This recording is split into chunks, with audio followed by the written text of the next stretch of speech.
किसी के रोने की, किसी की आवाज को सुनकर बहकना नहीं चाहिए। अपन तो विचरण करने के लिए निकले हैं, आगे चलो। अर्जुन ने कहा नहीं, कृष्ण मुझे देखना है। एक बात और बताएं,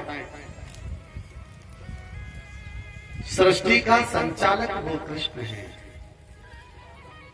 सब जानता है। अर्जुन ने कहा कृष्ण रथ को रोको, मुझे जाना है। और हाथ में गांडीव उठाकर जंगल में पहुंचे तो स्त्री की रोने की आवाज के सहारे उस स्त्री तक पहुंच गए और वो स्त्री जोर जोर से रो रही है। अर्जुन ने हाथ जोड़कर उस स्त्री को प्रणाम किया। देवी, मैं नहीं जानता आप कौन हैं, पर मैं आपसे ये पूछना चाहता हूं कि आप इस घने जंगल में रो क्यों रही हैं? आंखें बंद करके आंसू भरकर उस स्त्री ने कहा, मैं जानती हूं तुम अर्जुन हो, मेरे बारे में जानना चाहते हो? हाँ, अहम देवस्य सवितुर दुहिता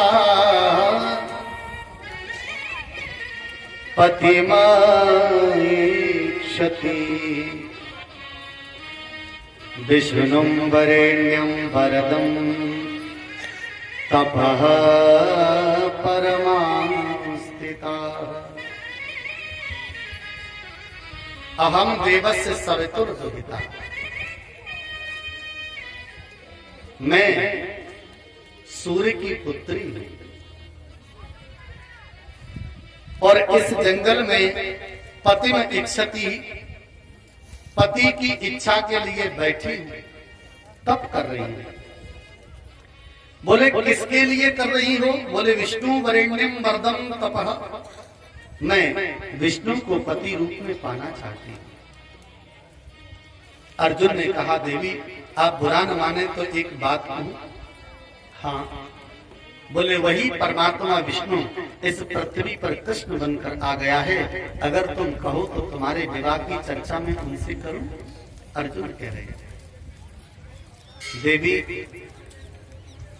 कालिंदी ने कहा अगर तुम ये चाहती हो कि मैं उनके साथ विवाह करूं तो मैं विवाह करने के लिए तैयार हूं।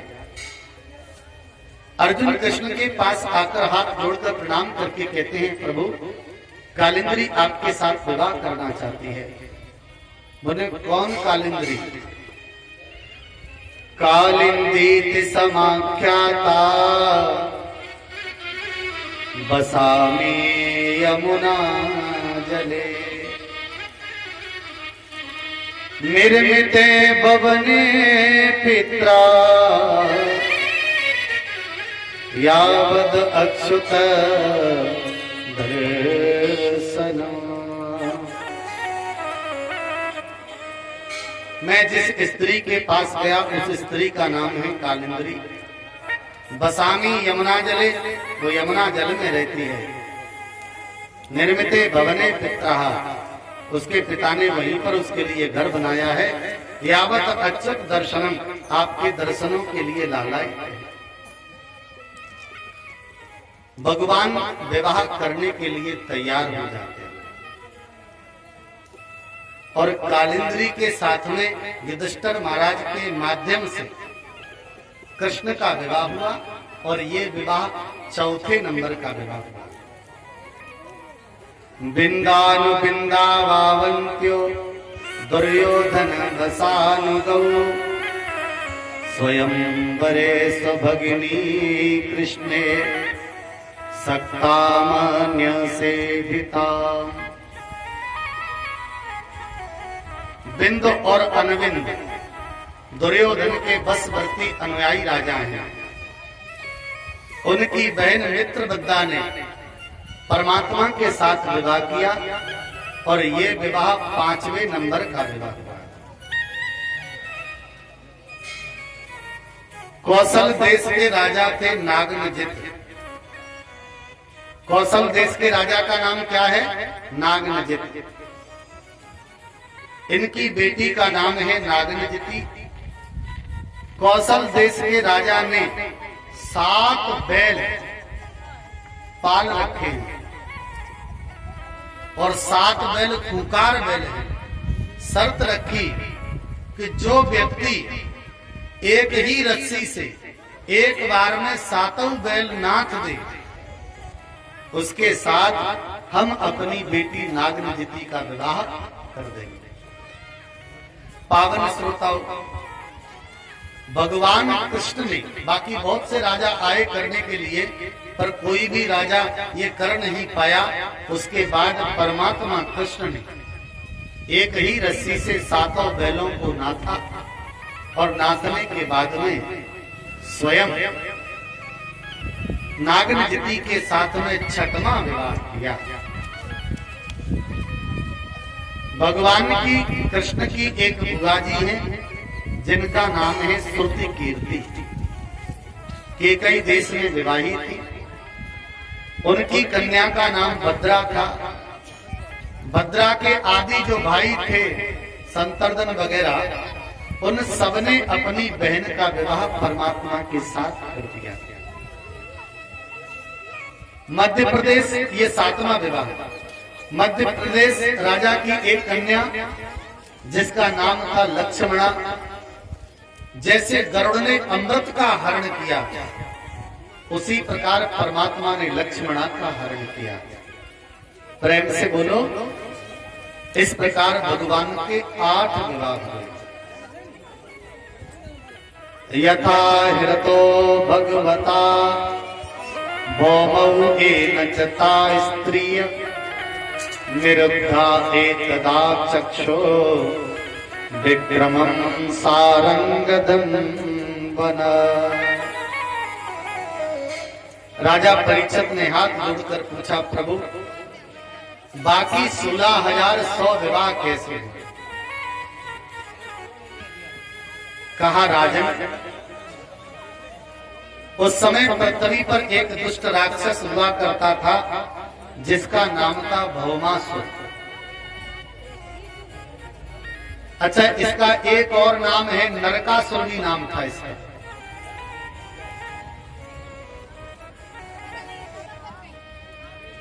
अब एक कथा सुन लो छोटी सी। शिवजी के माध्यम से, शिवजी की कृपा से भगवान विष्णु के आशीर्वाद से ये भौमासुर जो है ना, वो पृथ्वी का पुत्र है। ये भौमासुर किसका पुत्र है? पृथ्वी का पुत्र है। और पृथ्वी कौन है? पृथ्वी भगवान की पत्नी है। प्रेम से बोलो जय श्री कृष्ण, बातें नहीं करो भैया। पृथ्वी भगवान की पत्नी है। जब पृथ्वी से भौमासुर प्रकट हुआ तो पृथ्वी ने हाथ जोड़कर भगवान से पूछा, बोले प्रभु एक बात हमें बताइए, कौन सी बात? बोले इस मेरे पुत्र भौमासुर को कौन मारेगा? भगवान ने हंसकर कहा, देवी बुरा तो नहीं लगेगा? बोले नहीं। कहा, देवी तुम्हारे बेटे भौमासुर की मृत्यु मेरे हाथ से है। पृथ्वी ने दोनों हाथ जोड़ दिए। प्रभु मैंने आज तक आपसे कुछ नहीं मांगा, आज तक आपसे कुछ नहीं मांगा, और ना ही आपने मुझे कुछ दिया है। एक बात बताओ, आज क्या मैं आपसे कुछ मांग सकती हूँ? भगवान ने कहा, देवी मांगो, क्या चाहिए? पृथ्वी ने दोनों हाथ जोड़कर कहा, प्रभु मैं कुछ नहीं चाहती, मैं सिर्फ इतना चाहती हूँ कि इस बेटे का वध आप ही करें, परंतु जब तक न करें तब तक मैं न कहूँ। मैं कह दूं तो मार देना, अन्यथा मत मारना। आप सोच रहे होंगे कि परमात्मा ने वचन दिया कि नहीं? हाँ, परमात्मा ने वचन दिया, तथास्तु कहा, और ये भी कह दिया कि देवी जब तक तू न कहेगी तब तक मैं भी इसका वध नहीं करूंगा। और विचित्र बात यही रही,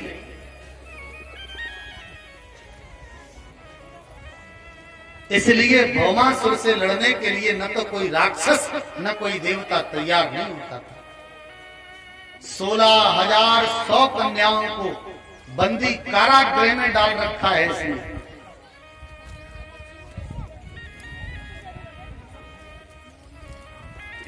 कारागृह में डाल रखा है।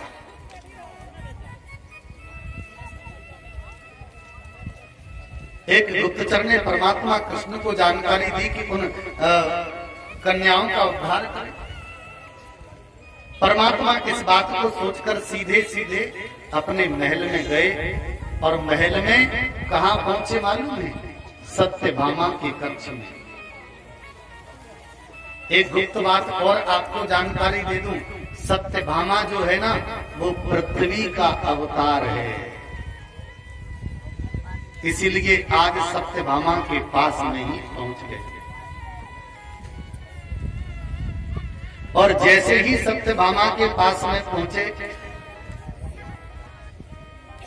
सत्यभामा ने देखा कि प्रभु की आंखों में आंसू हैं। दोनों हाथ जोड़कर पूछा, प्रभु बात क्या है? भगवान बोले, देवी जी मुझे युद्ध के लिए जाना है और ऐसे व्यक्ति से युद्ध करने के लिए जा रहा हूं, मुझे नहीं पता कि मैं जीवित लौट पाऊंगा कि नहीं। एक बात और बताएं हम आपको, ध्यान से सुन लो। पति का दिमाग जब विचलित हो, मेरी बात सुनना ध्यान से, पति का दिमाग जब विचलित हो तो पत्नी को अपने जीवन की सारी बुराई भूल जाना चाहिए और उस समय सारे क्रोध को त्याग कर अपने पति के साथ मित्रवत व्यवहार करना चाहिए और जो बुरी घड़ी आई है उसको काटना चाहिए।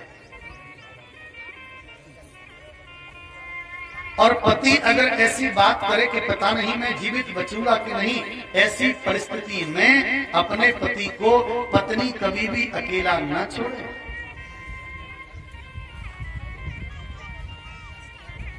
मैं एक बात और कहूंगा, संसार में जन्म लिए हो तो कष्ट सबके जीवन में आते हैं। स्त्री के जीवन में भी आते हैं, पुरुष के जीवन में भी आते हैं, पर सहारा देने के लिए केवल पति और पत्नी होते हैं। अगर पति के जीवन में कष्ट आ जाए और पत्नी सीना ठोक कर ये कह दे, आप चिंता मत करना, मैं आपके साथ हूं, कोई आपका साथ दे न दे, तो मैं गारंटी से कह सकता हूं वो व्यक्ति आसमान को छूने की सामर्थ्य रखता है और वो उस मंजिल को प्राप्त कर लेगा। अगर पत्नी के जीवन में कोई कष्ट आए तो पति को सब कुछ भूल जाना चाहिए और उस समय कहना चाहिए कि तू बाबरी हो गई, अरे तेरे को दुनिया से क्या लेना देना, मैं तो तेरे साथ हूं। बस ये बात जीवन में बहुत कुछ तय कर जाती है। प्रेम से बोलो। एक बात और बताएं, एक जगह हम कथा करने गए, भैया हमें मिले, ठाकुर साहब थे बहुत अच्छे। दूसरी बार हम जब कथा करने गए, पहली बार जब गए थे तब वो दोनों मिले थे पति पत्नी, और दूसरी बार गए तो वो अकेले आए। तो हमने उनसे पूछा कि तुम्हारी देवी जी कहाँ गई? बोले महाराज परमात्मा ने बुला लिया अपने यहाँ। हमने कि ये तो बहुत बुरा हुआ, तुमने हमें सूचना नहीं दी। बोले प्रभु जितने दिन के लिए जो आता है वो तो उतने ही दिन रहता है, उसमें तुम और हम क्या कर सकते हैं। हमने की बात तो सही है। 3-4 दिन कथा चली और 5वें दिन वो व्यक्ति हमसे फिर मिलने आया तो बैठकर रोया। तो हमने कहा रो क्यों रहे हो? बोले क्या बताएं पंडित जी, आज हमें अपनी घरवाली की याद आई। तो हमने कहा तुम बता रहे थे कि 6 महीने पहले चली गई और आज तुम्हें याद आई? बोले हाँ आज याद आई। क्यों? हमने ऐसा क्या हुआ? बोले पंडित जी हमारी बहुएं दोनों बहुत अच्छी हैं, बेटा हमारे सपूत हैं, मैं क्या कर रहा हूं कोई मुझसे कुछ कहता नहीं है, और बहुएं बिस्तर लगाती हैं, मैं तैयार हो जाऊं तो बस नहाने के बाद भोजन तैयार कर देती हैं। मैंने कभी कुछ कहा कह भी दिया होगा तो किसी भी बहू ने मुझे आज तक जवाब नहीं दिया। तो हमने कि फिर समस्या कहाँ है भाई जीवन में तुम्हारे? बोले समस्या ये थी कि सवेरे हम नहाए और नहाने के बाद पूजा में बैठ गए, माला जप रहे थे, तब तक बड़ी बहू आई और बड़ी बहू भोजन की थाली लगा कर आई। प्रेम से बोलो। और हम माला जप रहे थे और बगल में भोजन की थाली रख गई। भोजन की थाली बगल में रख गई और फिर थोड़ी देर बाद आई, एक प्लेट में 4 रोटी और रख गई। 4 थाली में थी, 4 प्लेट में, और हम 6 या 7 रोटी खाते थे। बहू रख गई और हमने देख लिया कि रख गई, और हमने भी इशारा कर दिया कि बेटा रख दो। उसके बाद हम लग गए माला में, तब तक कुतिया चली आई तो 4 रोटी उठा ली प्लेट वाली। अब हम बैठे और थाली में से वो धीरे धीरे 4 रोटी खाने लगे। और हमें पता था कि पतली पतली 4 रोटी में पेट भरेगा नहीं। सो पहले तो खाते खाते हम खांसे कि शायद कोई बहू सुन ले, पर खांसने से भी काम नहीं बना। फिर सोचा कि चलो धीरे धीरे खाएंगे, शायद बर्तन लेने के चक्कर में आए तो कह देंगे कि बेटा 2 रोटी और ले आओ। पर हमने धीरे धीरे वो 4 रोटी खा ली और बहू नहीं आई और हमारा पेट नहीं भरा। जब हमने थाली सरकाई तो बहू ने पूछा तक नहीं कि पिताजी आपका पेट भरा कि नहीं भरा, और थाली को लेकर चली गई। तब हमें अपनी पत्नी की याद आई कि अगर वो आज होती तो सामने बैठी होती और वो कह रही होती कि आधी तो ले लो, खब जाएगा। तो ध्यान रखना, पति पत्नी जीवन के बहुत बड़े हिस्सेदार हैं, और पतियों को पतियों की भांति नहीं और पत्नियों को पत्नी की भांति जीवन नहीं, एक दूसरे के साथ मित्रवत जीवन जीना चाहिए, एक दूसरे के दुख सुख में साथी बनना चाहिए। अगर सुख में साथ आप दे रही हो और दुख में साथ देने से इनकार करती हो तो ध्यान रखना, रामचरितमानस की चौपाई झूठी हो जाएगी। धीरज धर्म मित्र और नारी आफत काल परखिए चारी। धीरज आपत्ति काल में परखा जाता है। रोज तुम धर्मात्मा बने रहो, आपत्ति काल में भी धर्म पर चलते रहे तो आपका धर्म है। मित्र रोज आपके घर आए और जब संकट आए तो मित्र नजर न आए तो मित्र नहीं, वो शत्रु है। पत्नी 1 तारीख को पेंशन मिले या 1 तारीख को तनख्वाह खाते में आवे, बाकी बाद बढ़िया चाय पानी खूब पिलावे, और जो तनख्वाह ठिकाने लगी बाकी बाद फिर मुंह फुलावे। ऐसी पत्नी पत्नी नहीं, शत्रु के समान होती है। पति पत्नी को एक दूसरे की भावना को समझना चाहिए। और सबसे बड़ी चीज एक बताऊं मैं आपको, जीवन में जो कलेश है उसको खत्म करना चाहिए। प्रेम से बोलो। एक बात पूछूं पीछे वाले श्रोताओं से, आप लोग मत सुनना। पीछे वाले दादा बैठे, ईमानदारी से बताना, अगर घर में कलह न हो, ध्यान से सुना मेरी बात, अगर घर में कलेश न हो तो क्या व्यक्ति बूढ़ा होगा? अगर व्यक्ति के जीवन में चिंता न हो, अगर व्यक्ति के जीवन में कलह न हो तो क्या ऐसा व्यक्ति बूढ़ा होगा? मैं कह सकता हूं 100 नहीं, वो 150 साल तक जीवित रहेगा, पर आदमी को चिंता और घर का कलेश खा जाता है। मेरा करवत निवेदन है, कथा अपनी जगह पर रहेगी। आज कलयुग में क्लेश क्रांतस्य तस्यैव शोधने किम परायणः, भागवत ऐसी होना चाहिए कि जिससे घर का कलेश खत्म हो जाए। तो मेरा निवेदन है आप लोगों से, आप कथा सुनने आए हो, अंतिम दिवस की विश्राम दिवस की कथा है, पर ध्यान रखना अपने जीवन के कलेश को समाप्त करने का विचार करना। एक बात और कह दूं, आज हम हैं, कल पता नहीं हम होंगे या नहीं होंगे।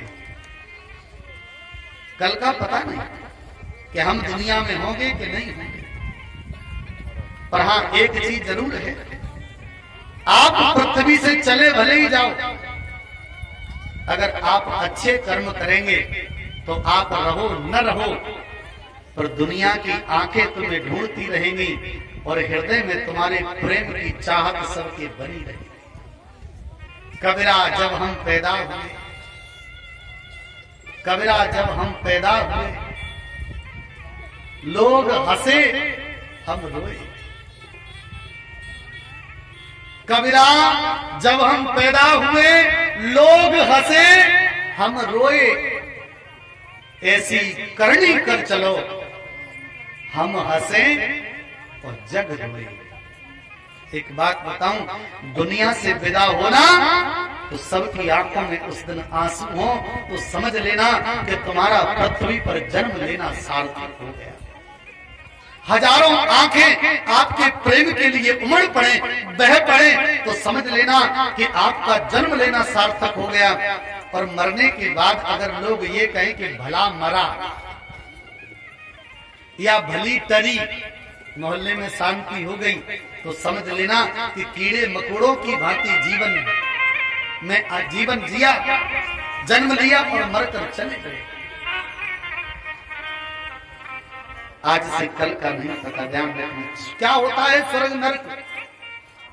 दत्तात्रेय महाराज वैश्या के यहां बैठे थे, गणिका के यहां। दत्तात्रेय महाराज क्यों गए थे? क्योंकि उन्होंने सुना था कि वैश्या की जो लड़की है वो तय कर देती है कि व्यक्ति स्वर्ग गया है मरने के बाद कि नरक गया है। दत्तात्रेय की खोपड़ी घूम गई, मैं तपस्वी ब्राह्मण, मैं जानकारी नहीं रख सकता, ये वैश्या की लड़की कैसे बताती है। घर गए मिलने के लिए। उस समय कोई व्यक्ति मर गया था और जब मरा तो वैश्या ने मुस्कुराकर कहा, बेटी गली में देखना किसी का जनाजा जा रहा है, देखकर पता लगा कि व्यक्ति स्वर्ग गया है कि नरक गया है। बेटी तुरंत आई और झांककर गली में देखा और तुरंत दौड़कर माँ के पास पहुंची, बोली माताजी ये स्वर्ग के लिए गया है। थोड़ी देर बाद दूसरी अर्थी निकली, बेटी ये देखना, बोले माताजी ये नरक के लिए गया है। क्या होता है स्वर्ग नरक? जो स्वर्ग और नरक गया वो लौटकर आया नहीं बताने के लिए कि ये चीज होती है। स्वर्ग और नरक यहीं पर है, ध्यान रखना। पर स्वर्ग नरक बाद में पता कैसे चल रहा है, इसका क्या मतलब है? तो दोनों हाथ जोड़कर दत्तात्रेय जी ने कहा, बेटी ये मैं जानना चाहता हूं कि तूने ये फैसला कैसे कर दिया कि ये स्वर्ग गया है ये नरक गया है।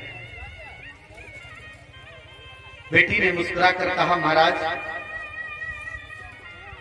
4 कंधा देने वाले कंधा देकर व्यक्ति को